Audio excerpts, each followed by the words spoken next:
What is exciting is that we've developed a new kind of method to move air. It's called the dual piezo cooling jet. It's an air mover that doesn't require bearings or doesn't require a DC motor. So we are enabling the next generation of tin products with this new technology that comes out of our labs. We basically copied nature. Dual cool jets are really based on the idea of your lungs. They basically contract and expand. As that happens, the air is sucked in through your nose and out through your mouth. So we copied that to create a synthetic jet.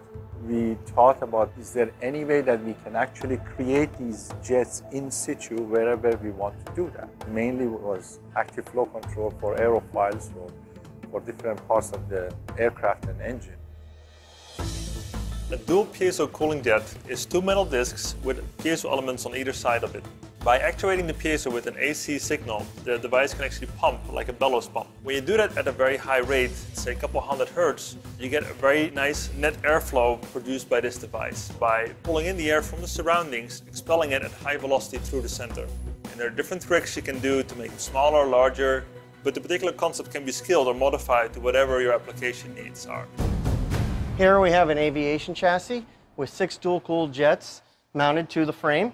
We have now switched to a thermal infrared image. We're heating the chassis to 80°C, and we're going to drop that temperature down to around 40°C. When each dual-cooled jet is turned on, air flows from the orifice and will blow up through the fins to the surrounding air, thus cooling the internal electronics of the chassis. As engineers, we like to try new things, so we actually bought a state-of-the-art ultrabook laptop, opened it up, and replaced the fan inside this device with the dual piezo cooling jet. Actually, it was a perfect fit. There was, in the XY dimension, a lot of space available to put the jet in. In the Z dimension, we actually had a lot of space left over. Because the dual cool jet is such a thin solution, there's a lot of space left over that allows this laptop to become thinner if necessary, or that space could be taken up with other electronics. This is the first laptop in the world that's cooled by a dual piezo cooling jet. Thin is the new fast. Increasingly today, manufacturers are looking to differentiate their products based on the form factor and how their customers are using the computing versus how much computing power is built into the product.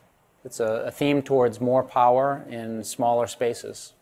We can put these dual piezo cooling jets into a lot of very hard to reach places, so it's a very localized and very efficient way to cool electronics at the source of the heat generation. For people who have a laptop computer in their hands or on their lap, they don't want to deal with annoying noises or buzzing. So the acoustic profile of this technology, it's something that we can tune based on the cooling that's required. That's one of the roles that we play in GE licensing, is finding synergies between these technologies that initially are developed or invented to satisfy some GE business need, but we can translate those to similar demands in other markets outside of GE.